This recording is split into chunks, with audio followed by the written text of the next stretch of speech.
Okay, this is a little bit of a different view. I don't know. Do you know Dave Smith? He's a libertarian type commentator. I think his was a little more non-binary in the sense like it wasn't just one or the other. So let's listen real fast.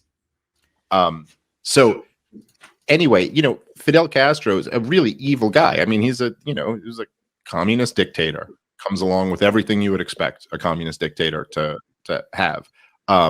Just did awful things to his people, brutally put down political dissidents, and put his people into grinding, awful poverty for, his entire reign. But you can acknowledge that and also be like, it's pretty crazy that he gave a big middle finger to Dwight Eisenhower, right? He gave a big middle finger to Dwight Eisenhower, the general who just won World War II. And he ruled Cuba into like Obama's presidency. I mean, he like outlasted all of these guys who he had tensions with. John F. Kennedy was taken out, within a few years of their beef, and Castro went on to rule for decades. And really, I mean, it's not even like he was overthrown. He just got sick at the end of his life and decided to let his brother, take over for the next like 8 years or whatever till he died. I think he died in 2016.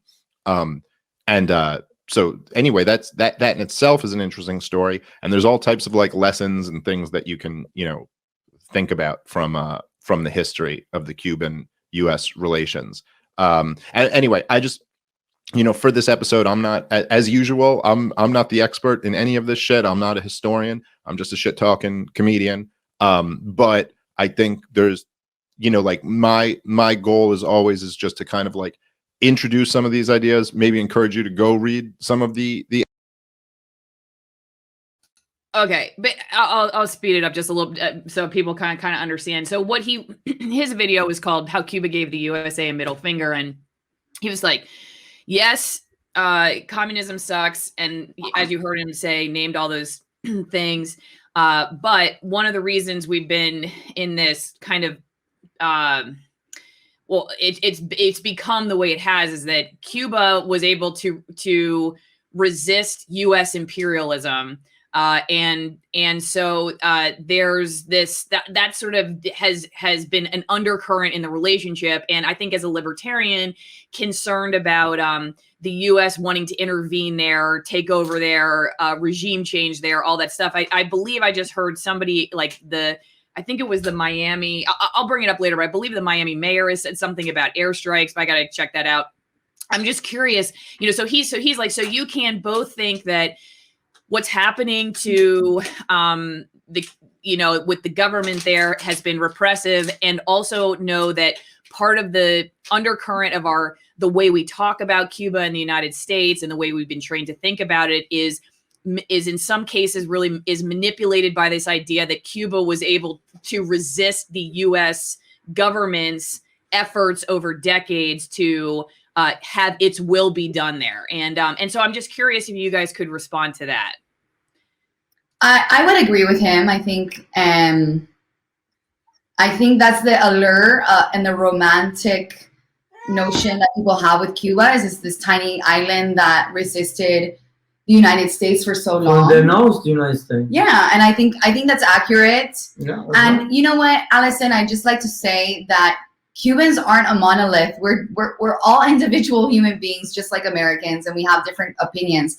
And while I understand many Cubans in Miami who do want intervention, I understand that point of view. I am very against U.S. intervention. And Yoel, are you as well? Yeah, that's right. I don't like that idea. Okay, let me my different topic.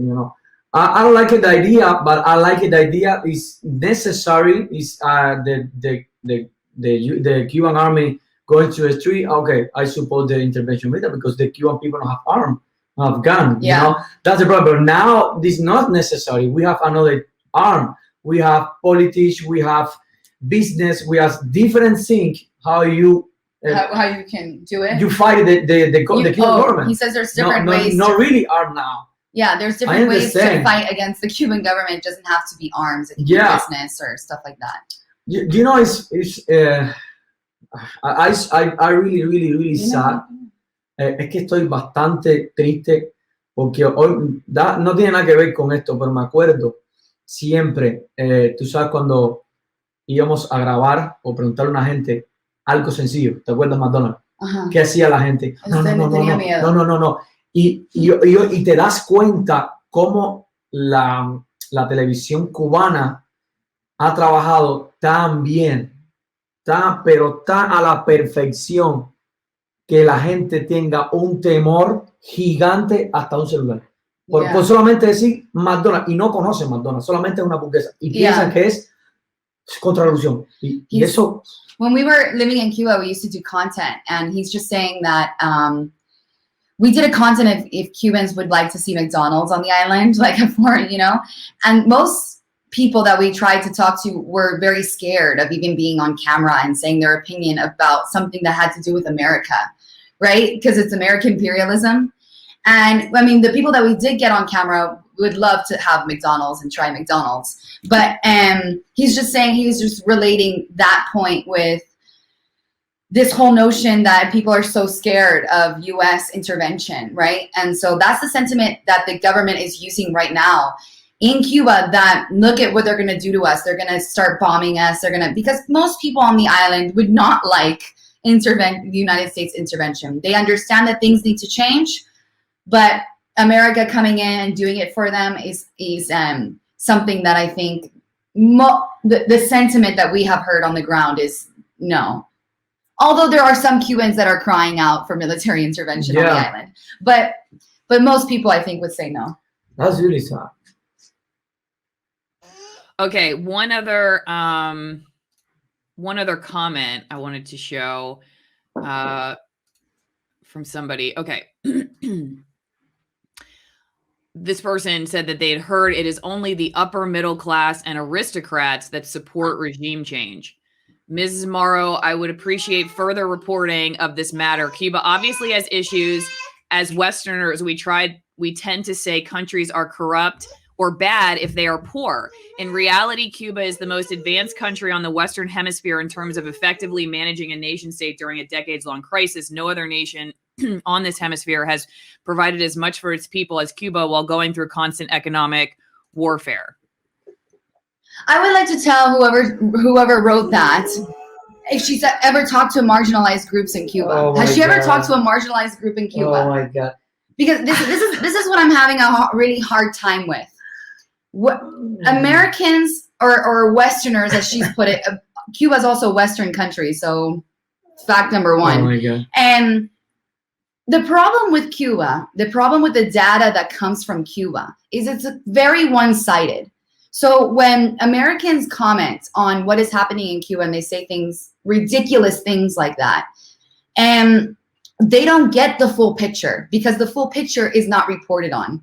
There's no data. There's no news source. There's no intellectual that you can even source on these things. So to say that Cuba is the best, Cuba has done an incredible job in COVID in terms of deaths. That's true. When it comes to the United States, right? When we compare things. So yes, that's a point of view. But the fact of the matter still remains is that marginalized groups in Cuba had the least to lose in this battle, because they're the ones that I'm sure that person doesn't understand, that doesn't have access to money on the outside, that they can go to a grocery store and buy things in American dollars or now euros. And they're the groups that are always repressed if there's anything social going on.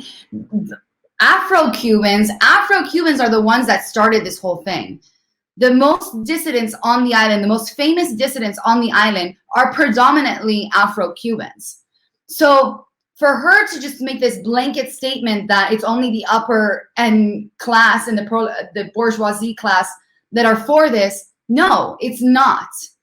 Because there were thousands upon thousands of Cubans on the 11th of July that went out to protest their rights. Basic human rights. That's right. We're not talking about income equality. We're not talking about racial justice. We're talking about just the fact to speak. That's right. Never. That's it. Never in my life.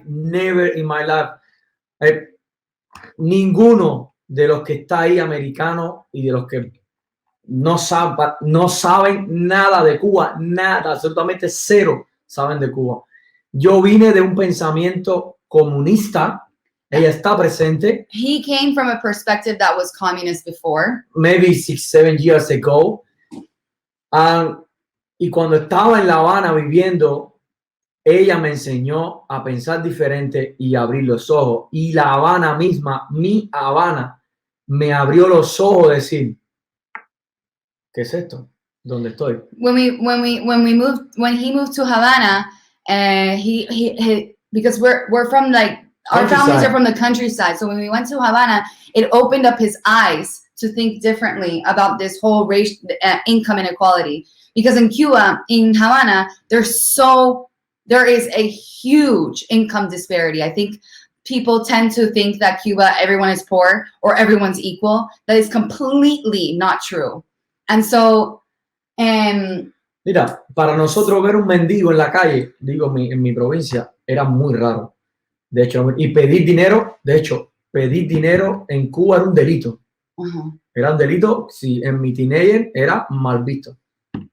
But he says when he was growing up, having people beg for money was like horrible. It was like a crime. Like it was very looked down upon. Ya, y cuando llegué a La Habana, lo vi tan natural que yo dije.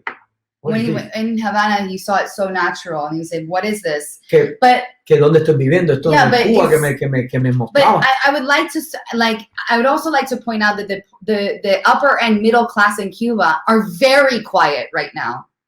Very quiet because they're protected by favors from the government, and it benefits them that the government is in place. Nobody really. The 100% of the job in Cuba is the government. The private business is you doing something wrong. What's happened now? The security go to your business boss and said, "Be careful, okay?" And you kind of what happened to the boss? Oh man, I need a quiet because my business is this. I can lose my business. That's my job, and that's happened. In Cuba, that's why they're very quiet. That's what I say. That 100% of the job in Cuba is the government job. Yeah, it's the government job. That's how the government pressure the pressure people go to the protest. That's happened to me in my teenager. Now, for example, he lived one. Remember the May 1st? They push you to go to all these government protests. Always when 26th is July, May 1st, January 1st. Always say, remember these days the protest. If you don't go, then if you don't go, somebody in the protest have the list. Say who coming, who not coming. When you go back, for example, the school said, why you not coming to the protest? That's bad for you. We need a sanction for you. That's happened. They force people into going into these events, the protest events. That's what I understand. That the American people said it's it's just to wrap it all up. I think it's just that when Americans comment on Cuba, they know very little because of the entire picture is not available for people to understand completely. Yeah. Well, that's why I'm really glad that we could do this follow-up and just put a little bit more nuance, I think, into some of the stuff that we talked about the first time around. Just to share another thing here. So this is Matt Orfala tweeted this. He's been on my channel a couple of times. Really nice guy.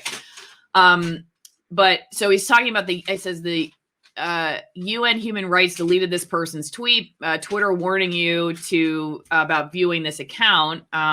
There's been some unusual activity. So I always think it's weird when the tech companies try to censor. So I don't know what's going on there, but I don't like that. I should just make sure if you're new to the channel, I am anti-speech suppression on big tech. So it's like the main theme of my channel, but I can't read this. You guys can. Can you translate this? El uso de su imagen. ¿Quién es ella? I don't know who that is.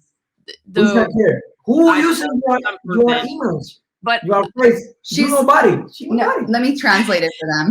But hang on one second. So the reason that I wanted to show this is just because you guys were talking about the variety of what people in Cuba think, and how, you know, maybe, you know, for us in the United States hearing about it, we think all Cubans think this or all Cubans think that. And, you know, I think it's good to point out that there's a variety of opinion. You just said Yoel, you 6 years ago even was pro-communism. So can you give us a little perspective on this? I guess, what does this say? And, you know, a little bit more understanding, like, well, why, you know, if you take us back to 6 years ago, what, if there are people who say we like this government, what is it that they like about it? Why would you still write Viva la Revolución? Okay, so this says can you put it back up again so I can?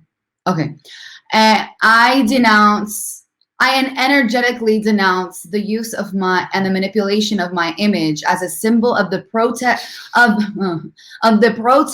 the delinquents and vandalizers in Cuba.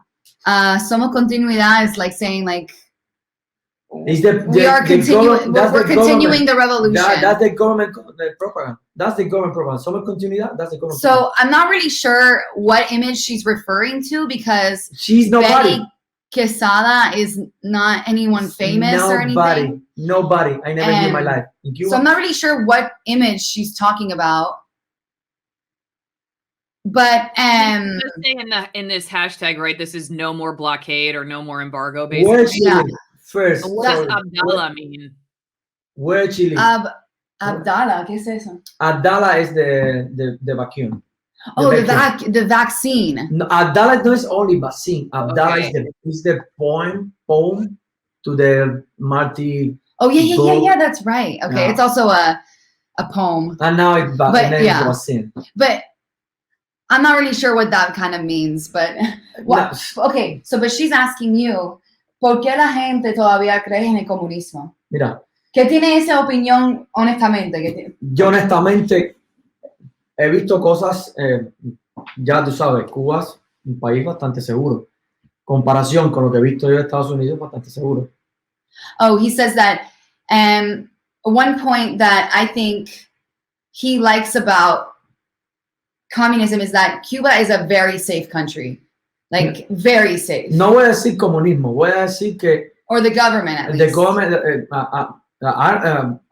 many people, las personas dicen que soy ahora un comunista, porque diga eso, así que soy comunista. Now they're gonna say he's a communist because he said that comment. Yeah, y creo que ella está haciendo igual que muchos en Cuba, tiene su cerebro todavía puesto en la propaganda cubana, en lo que te muestran día a día. Yo siempre he dicho que el mayor enemigo que tiene el pueblo cubano es la televisión cubana. He says that she probably is still, you know, engaging a lot with the information that the Cuban government puts out. Remember, the Cuban government monopolizes the TV and the information. So there's no other points of views. There's no other person doing the news. There's no Allison. There's none of that. Yeah. So, fíjate que puede haber, mira, las novelas, un ejemplo te voy a poner, las novelas pueden fallar. Cualquier otro programa en Cuba puede fallar de televisión, pero el noticiero no puede fallar. De hecho, que yo recuerde, solamente falla porque no te tienes corriente, lo que no puedo ver nada. Pero en general, no puede fallar el noticiero. Para mí que eso es un acto obligatorio y un deber de la dictadura poner eso, porque es la mayor fuente de convencer al pueblo de que es lo que quieren ver ellos. He says that it doesn't matter, rain or shine, they will always put the news on multiple times a day, and they only show you what they want to show you. That's happened. And so, yeah. That's happened to me when I begin the social media. That's what my phone always. I say, Marisa, the noticiero is my news is really good. I believe in some, and the most of the news I feel is the people don't fake.